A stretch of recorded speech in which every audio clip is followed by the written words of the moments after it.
La sesión vamos a tratar del día de hoy, vamos a tratar las imperfecciones o uno de los mecanismos que refleja la competencia imperfecta, que es el monopolio.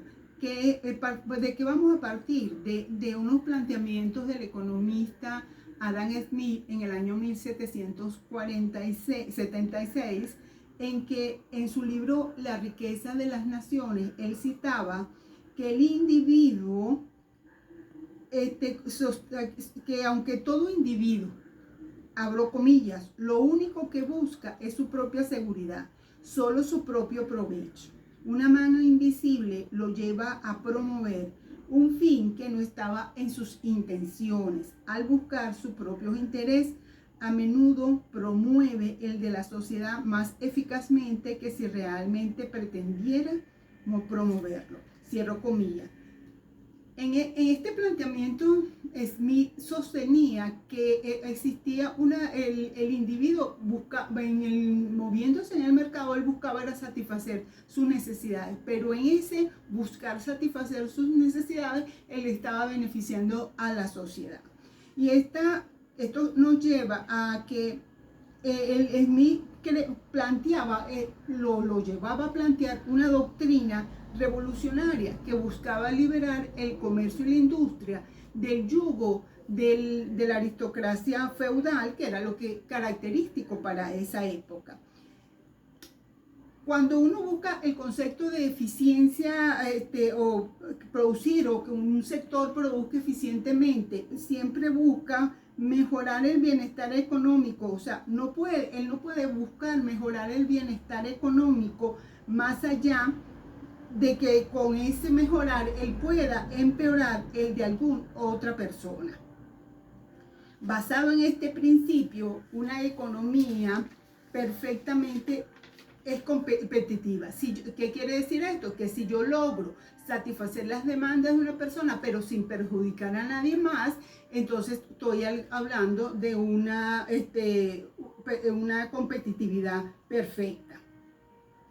Sin embargo, en la evolución del tiempo, los estudios han llevado a entender que esa doctrina o ese principio de Adam Smith era limitado, por lo que había situaciones que ocurrían en el del mercado o fallas que no podían ser controladas por esa mano invisible. Y entre esas fallas que existen y que se demuestran a resultados más eficientes, que puede llevar a resultados más eficientes, tendríamos los monopolios, otro tipo de competencias imperfectas como el oligopolio y la competencia monopolística, y las externalidades fuera del mercado. ¿Qué queremos decir esto con externalidades fuera del mercado?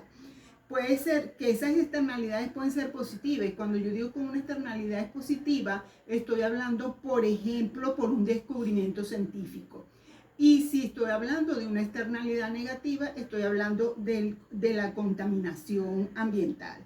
Entonces, son dos aspectos que pueden en un proceso de economía favorecer o desfavorecer el comportamiento de la misma y buscar los objetivos que se persiguen, que es satisfacer las demandas de los consumidores. Otro aspecto que también se puede considerar como una falla es la distribución de la renta de una manera política e éticamente inaceptable. ¿Qué decimos? Pues que las medidas como se estaban tanto en la política como en el proceso económico y ético de los productores no lograba el objetivo que era una distribución equitativa de la renta. Siguiendo este análisis de la expresión de Adam Smith, de su mano invisible, podemos preguntarnos entonces, ¿hay una importancia del sistema de precios señalado por los economistas clásicos como un mecanismo eficaz y espontáneo que realiza la tarea de ajustar las acciones de los agentes económicos? Sabemos que los agentes económicos son las economías familiares o economías de consumo y las economías productivas o el sector empresa. El intercambio, el interconectar el mercado y guiar la economía como un todo. ¿Qué queremos decir con esto? Que si yo quiero, y esto lo hago con el objetivo de buscar el equilibrio, que si yo logro, ¿verdad? Resumiendo esta expresión, podemos decir que es una síntesis de las motivaciones y de los intereses totales de millares o millones de agentes que actúan en los diversos segmentos del mercado. Entonces, en virtud del comportamiento de ellos, pues se logrará el equilibrio. Eso es lo que nosotros conocemos como el libre juego de la oferta y la demanda. Ahí es donde interviene el principio de la doctrina de Adam Smith de la mano invisible. Es importante también mencionar que en el mercado de competencia imperfecta, generalmente los precios son superiores a los costos marginales. Entonces, llevando a la definición o llegando a la definición de lo que es un concepto monopólico o lo que es un mercado monopólico, lo podemos definir como aquel donde existe una empresa que domine completamente el mercado. La oferta está concentrada en un solo productor y donde no existe sustituto para el producto de la empresa monopolística. Además, hay fuertes barreras para la entrada a ese mercado. Otra pregunta interesante de hacernos es ¿cómo se origina un monopolio? Un monopolio podemos analizarlo a través de criterios. Un primer criterio es el criterio social. Existen monopolios, estos monopolios sociales, su existencia a circunstancias de carácter social o se generan por circunstancias de carácter social. Cuando la situación que le presenta fijar el precio con un máximo de libertad no es fruto de las condiciones específicas en que actúa, sino de privilegios y ventajas que le han sido concedidos por el Estado o por otros monopolios.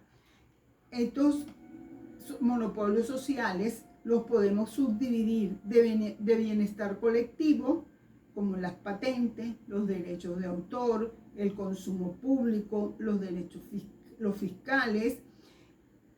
Por ejemplo, si estamos hablando de las patentes, donde las normas institucionalizadas para estimular la actividad de investigación y desarrollo le permiten obtener beneficios a través de qué, premiando los descubrimientos que han hecho por la concesión de la patente protectora. El caso de las compañías farmacéuticas que descubren un nuevo fármaco y reciben una patente que no le permite a nadie más poder producir ese bien porque ellos son los únicos que están legalmente autorizados para poderlo desarrollar. Cuando hablamos otros monopolios de bienestar colectivo es el de consumo público. ¿Qué ejemplo podemos dar sobre la distribución de la energía eléctrica o el derecho de uso de algunas materias primas, como por ejemplo como ocurre en Brasil, en la cual las minas dan concesiones para las minas de magnesita? Y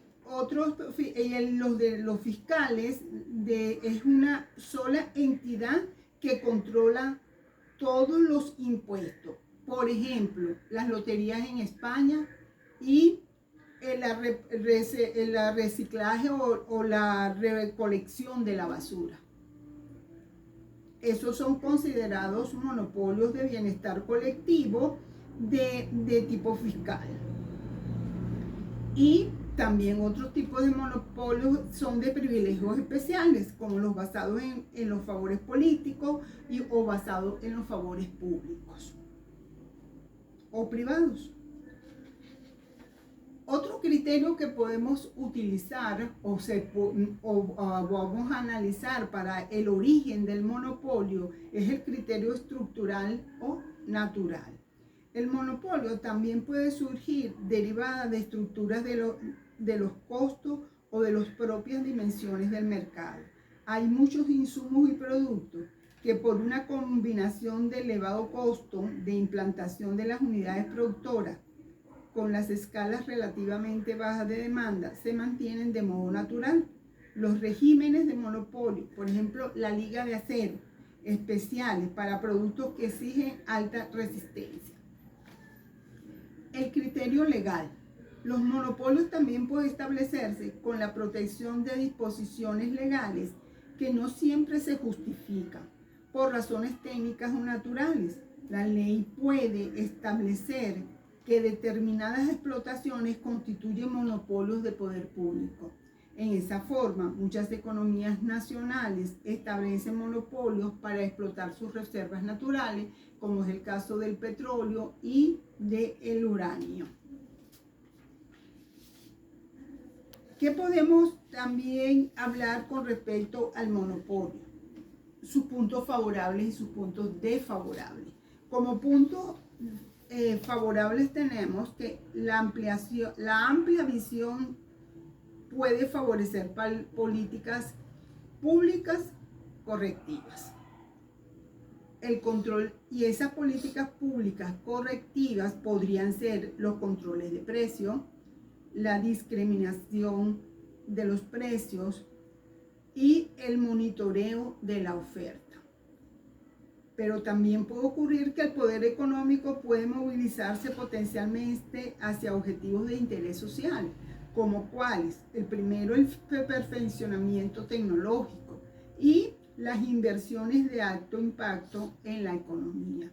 Entonces, generalmente esos sectores, ¿verdad?, pueden contribuir al crecimiento de una economía a través de su participación. ¿Qué puntos desfavorables podemos encontrar dentro de un proceso monopólico, de un mercado monopólico? El poder del mercado es concentrado. Los precios resultan de decisiones unilaterales movidas por intereses privados. Las restricciones de la oferta. Las dimensiones del mercado son aquellas en que la empresa decide operar. O sea, que no se está decidiendo por las necesidades de las ofertas del sector productor, no es en base a las necesidades de los consumidores. Y la poca atención a la reducción de los costos, la ineficiencia se pasa a los consumidores. Bueno, muy común en este tipo de mercados, que ellos no se, y en los costos que ellos puedan generar por el incremento en sus procesos de producción, no lo cubren ellos, sino lo trasladan en el precio a los consumidores. En definitiva, ellos no se ven afectados como empresa monopolística. Y la investigación y desarrollo puede no ser estimulado por la ausencia de competidores cercanos, dado que ese sector monopólico o mercado monopólico es el que lideriza y controla el precio y lo que se ofrece en el mercado, pues ellos pierden el estímulo de realizar investigaciones y desarrollo que le permita mejorar la calidad de los productos, en virtud de que igual ellos van a seguir vendiendo. No existe la motivación desde ese punto de vista. ¿Qué podemos dado desde el punto de vista del monopolio? Eso es lo que caracteriza o rige teóricamente lo que es el desarrollo de un concepto de un mercado monopólico. En sesiones posteriores plantearemos la parte práctica de cómo determinan esos monopolios. Pero sí es importante tener claro algunos conceptos, entre ellos el costo fijo, que representa el gasto monetario total en el que incurre una empresa aunque no produzca nada. No varía aunque varíen las cantidades producidas. Por ejemplo, en una empresa o unidad de producción que se está generando o se está creando, el empresario puede alquilar la fábrica, los intereses abonados por las deudas, los pagos de equipo, entre otras cosas. Eso para él representa costo fijo. Y las siglas, ¿cómo vamos a identificar los costos fijos? Por una C y una F. Costo fijo, que no van a variar, esté o no esté produciendo el empresario. ¿Por qué? Porque eso, con este proceso de inversión en costo fijo es que él realmente va a generar la unidad de producción que va a través de la cual él va a obtener los bienes y servicios que requiere para colocarlos en el mercado. Los costos variables, identificados con la sigla CV, representan los gastos que varían con el nivel de producción. Ejemplo, la materia prima, los salarios, el combustible. O sea, si yo produzco una unidad de producción, eso me va a generar un costo variable, pero si le incremento 2, me va a aumentar el costo variable porque es en función del nivel de producción que se está determinando. ¿Y qué es el costo total? El costo total es la suma del costo fijo más el costo variable. Representa el gasto monetario total mínimo necesario para obtener cada nivel de producción Q. Cuando hablamos del nivel de producción, la sigla que utilizamos para identificarlo es la Q. El costo total aumenta cuando aumentan las cantidades producidas. La definición conceptual la definimos como costo fijo es igual a costo total es igual a costo fijo más costo variable. Ahora, ¿qué entendemos por costo marginal? Es el costo adicional de producir una unidad más. En el costo marginal pueden presentarse dos situaciones. Un ejemplo de la primera. El costo marginal de producir una unidad más puede ser muy bajo. Por ejemplo, en una línea aérea que vuela con puestos desocupados, no se va a generar el costo adicional de otro pasajero, no es representativo. ¿Por qué? Porque la línea aérea no va a incurrir en un nuevo pilotos y ayudantes de vuelos que van para aviones para poder llevarse a ese nuevo pasajero. Entonces los incrementos en esa unidad adicional que están incorporando, que es el nuevo pasajero, es muy bajo. Pero puede ocurrir que el costo marginal de otra unidad de producción pueda ser muy alto. Por ejemplo, las compañías eléctricas.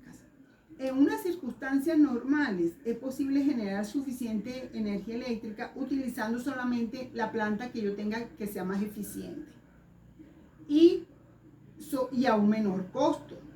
Pero si estamos en verano, donde hay una mayor demanda de energía eléctrica, que es alta, la empresa se verá en la necesidad de utilizar los viejos generadores que son insuficientes y de elevado costo. Esta energía eléctrica adicional se obtiene con un elevado costo marginal para la compañía. Si llevamos eso a un ejemplo,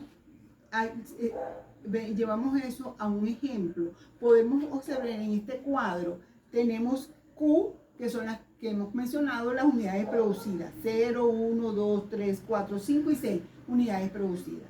Tenemos el costo fijo, se estableció un costo fijo de 55 y todas las unidades tienen 55 como costo fijo.